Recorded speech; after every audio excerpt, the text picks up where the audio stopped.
What's up, everybody? Welcome back to the channel. We got our QPR versus Bolton match preview today, live from Loftus Road on Saturday, our first home game of the season in the league, if you want to count that Carabao Cup game against Millwall the first. Totally up to you. But we're just coming back off a lovely win against Portsmouth away, 3-1. Goals from Ilya Sher twice and Sato. Terry Devlin with the only goal for Portsmouth with a bloody cracker of a goal. And the team that we're playing, Bolton, obviously back in the Championship from a while, and they had a cracking start to the first season with a 2-1 win against Preston at home, and what a game it was. And we're going to get into it with starting with certain things first. So let's go. Now, Bolton got promoted last season from League One into the Championship after finishing 5th and winning the playoff final against Stockport County 4-1 at Wembley. They got promoted into the Championship this season. Great achievement for them, as always. You know, miraculous season for them, I'm guessing. And now, obviously, they're in the Championship. But Stephen Schumacher, I should say, sorry, my apologies, who is their head coach, who has previously managed Plymouth Argyle and Stoke City. You know, he has experience winning the league now, led Plymouth to League One title as well. So pretty decent with understanding how to get trophies and how to get promotions. You know, he has a preferred system of 4-2-3-1, as we saw on the weekend. It looks like he's building something good at Bolton, which looks really impressive. You know, I did watch a part of it on Saturday just to get a few pointers to do this preview show for when we play them at home this week. Now, obviously, Bolton did win against Preston 2-1 over the weekend, and it was goals, I believe, from Thierry Gale in the 25th minute and Sam Daly in the 40th minute. I should have said that the other way. They were very good goals, they were very placed. Now, for what I know about what I saw on Saturday, you know, they're very similar playing styles to Julien Stéphan. Now, they were very controlled in that game against Preston, very dominant in attack. You know, they were very putting the pressure on Preston a lot with their attacks, getting fast forward plays up there with their wingers and basically shooting on sight. And there wasn't, I would say, crosswise, I feel like crossing is not their thing. I feel like they like to get the ball into the middle of the pitch to shoot, and that's why their inside forwards like to cut in a lot. And what Thierry Gale was doing over the weekend was brilliant. You know, he looks like a phenomenal player for Bolton, and there is other players there, but they will obviously get that ball in other ways as well. And we will probably see that on the Saturday when they come to Loftus Road. Now, obviously, Thierry Gale, phenomenal player, and Sam Daly, great player. But the team, I feel like, wouldn't be the same unless they have creativity in it. And obviously the creative player is John McAtee, who is a phenomenal player for Bolton. He's done an incredible job, and he done an incredible job over the weekend. But I would sit here and say the threat right now for Bolton is this. You know, we saw defensively they're really good. You know, they're really good at pretty much making sure shots are blocked, making sure everyone's in the, not everyone, but making sure everyone's back, and making sure everyone, you know, the midfield and the defense are all behind that ball, making sure that it's cleared away. You know, they look like they're ready to pounce on the counter attack. They do all the way, all the time. You know, they got Thierry Gale on the wing, as well as the other guy who is, I believe, Lazarabal, I think it is. I actually think he got substituted off on the weekend as well. But Illing as well. You know, Junior Illing and Gale are probably the most paciest guys on that squad, and that's what they're good at. You know, for what I saw on the weekend, they when they win that ball back, it's instant attack. No passing, like in the sense of in their own area. It's literally straight away into their opposing half, and that's where they'll play the ball wing to wing. They'll try and find the opening. They'll either use their wingers as inside forwards as well to cut in, either shoot, get the ball into Daly, and pretty much go from there. They use the creativity, obviously, in McAtee, who likes to drift the balls out to other players out wide, and especially into the middle to Daly. So that is the threat for Bolton, in my opinion, where they're going to be challenging us pretty much more impact in the middle, but straight away on the attack. You know, they will obviously play the ball quite a bit, try to get some possession going, but I think their honest threat is literally not just counter-attacks, but quick fired possession straight away on the ball.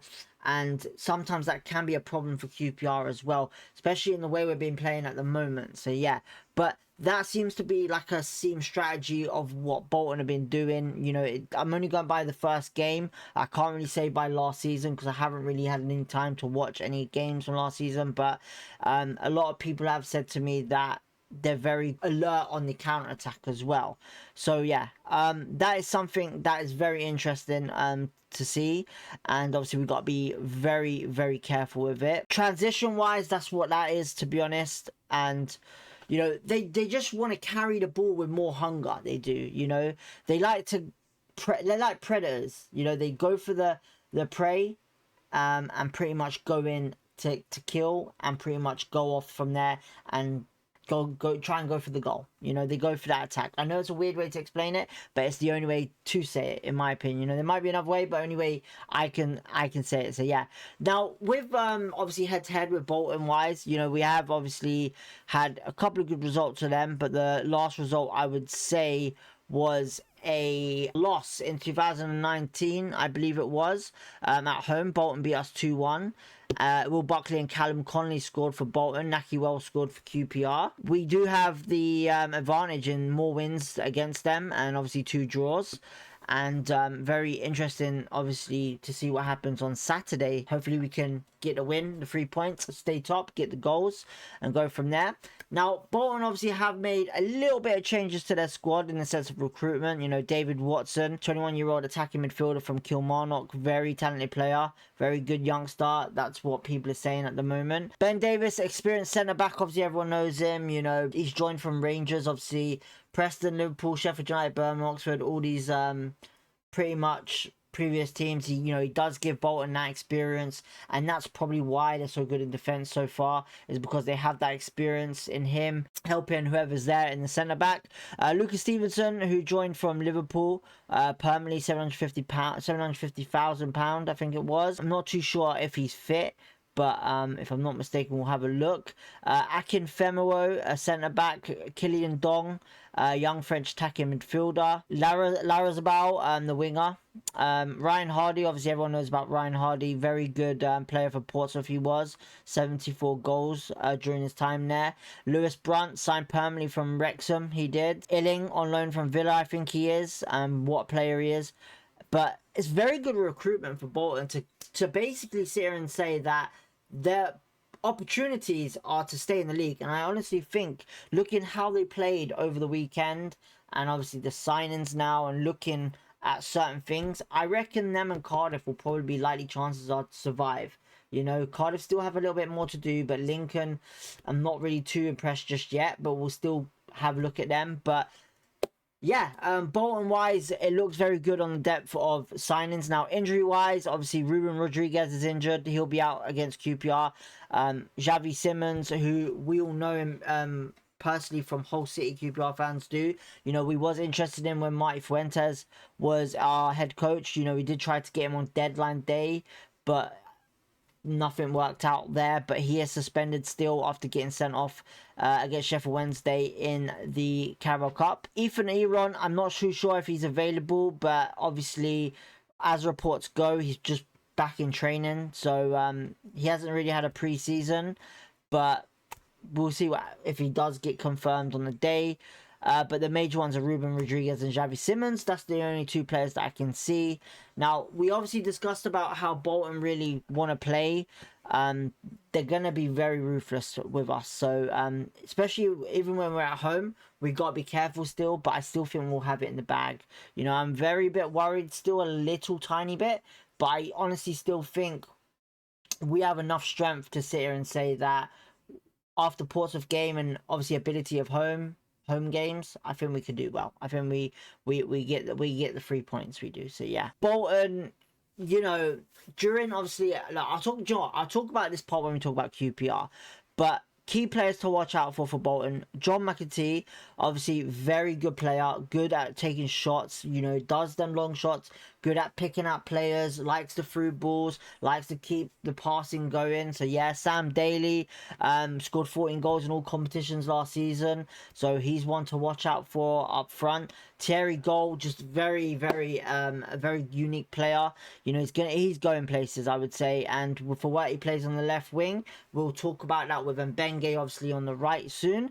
Josh Sheehan, Bolton captain against Preston, central midfielder, someone to look out for. Samuel Jr., we all know about him obviously from last season. I believe it was against West Brom. But yeah, look, I think that sums up Bolton really for this. So Bolton, I can't really go more in depth than that because I'm not too sure what to expect when they're playing away from home against a very strong QPR team at Loftus Road, and with the fans the way they are. You'll never say never really. So yeah, but moving on to QPR now. Obviously QPR have just come back from Portsmouth for 3-1 win, top of the league. We've obviously talked about that bit we have already with Ilias Share scoring looking real good, and obviously Sato. Now for us wise, there's no need for us to talk about anything about what happened last season, but what I will say is this: Bolton's threats really for us are the wings.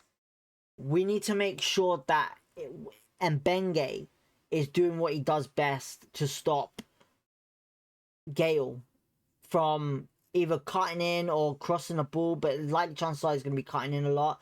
But we need not just Mbenge there, we need another player to help him there, I would say, to stop these players from cutting in and have an opportunity to shoot or pass to someone.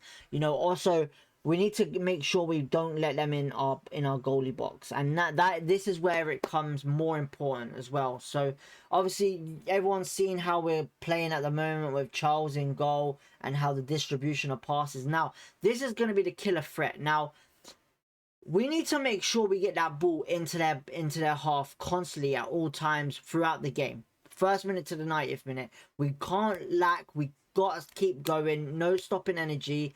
We need to make sure that ball is not played so much in our half, but cleared more into their half, so we can get that ball, win it back, get that high possession, win it back, not letting them through so much, but making sure our defense pushes. Now, obviously, some people might think that's a weakness if our defense is pushing high up the field, but it could be an advantage for us because obviously on how we're playing so far with potentially possession in their own half of Bolton.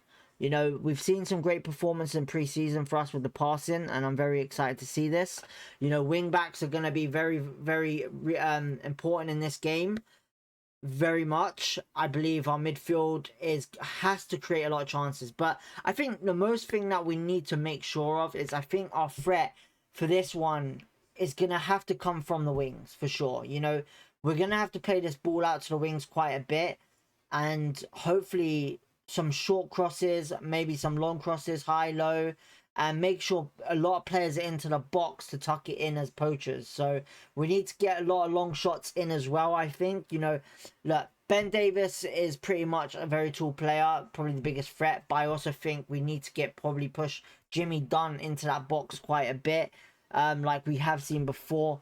Set pieces are going to be a big thing for us. We need to complete our set pieces brilliantly. We need to make sure that if we're taking a free kick at goal, either crossing into a tall player, make sure that's right. Crosses need to be on point. But I would say definitely playing on the wings is much more the thing that we need to do against Bolton, which could be a big weakness for them. You know, they seem to be pushed. If we push them in, it could be a big opportunity for us. You know, obviously we're probably going to see the same style of play against Portsmouth, obviously because of certain things. But yeah, I'm very looking forward to seeing what we do. Now, moving obviously on to injury wise. Now we saw Boy Camper go down obviously and get taken off early against Portsmouth. He won't be playing, I don't think. I think obviously that's been assessed as not going to be available. But the players that are unavailable right now, that far as I know, they said they're going to assess Sato. It's not. They said they'll assess Sato tomorrow, So if there's any news, I will probably post it out there on Sato. There was also concerns of certain other players like Burrell and Amadou and Benge. But I would also say as well, Jake Clark-Soa as well. Obviously, he's played pretty much an impressive performance against Portsmouth. Is he going to be rested because of it, just in case of an injury? But I would say right now, most definitely Boy Kemper, Dembele, Collie, and most of these players will not be there.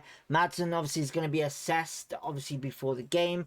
There is talks that he should be fit enough, but you never know at this rate, because I thought he'd be ready for Portsmouth, but no chance. So we did miss Madsen quite a bit in that midfield against Portsmouth. We hopefully can see him real soon. Kamara obviously has only played a certain amount of pre-season, and he did come on for the last, I think it was 30 minutes of the game. You know, he did do an impressive spell, but he will be obviously fitness tested just in case we could play him from the first minute. I don't think Sirkin is going to be on the pitch or even on the bench. I think Julien was saying that he's not ready yet. Still a lot to do on the training ground to get more into it and understand what we want to do. So I don't think he'll be involved. You know, Adamson did really well on that left against Portsmouth, so I wouldn't be surprised if we see him playing on that left in the first half, and then seeing what happens. Now, I don't think there's going to be certain players available, such as Escudino, Lakesh. I think they're going out on loan. Kieran Morgan, there's talks of him going out on loan as well. But yeah, I think pretty much for us, I'll post maybe the predicted XI, what I think over here. But I'm going to say Charles in goal for sure. Amadou Benge on the right. I think we should stick with Ronnie and I believe Jimmy Dunn in the middle this one. Not Jake Clark-Soa, unless they go 5 at the back for sure. I think left back Adamson right now, just because of fitness terms, because he did an incredible job. Midfield, I honestly think we need to go 4-3-3 in this one for sure. So I would say, hopefully if Madsen's fit, Madsen, Chair, and Vale. If Madsen's not fit, Kamara, Chair, and Vale. Now up front, now it's a hard one to say because obviously Kone was on the bench, and I don't know if he's gonna be on that field. But if Sato's fit, he'll probably be on the left. Right, probably Burrell, Kone in the middle. If not, Burrell in the middle, Paul Smith on the right, Sato on the left. You know, not much I can really say on that part because of injuries. It's going to be an interesting game to see. It can be our first home game of the season in the league at home. So let's hope for the 3 points. So people, let's see what happens, you know, and go from there.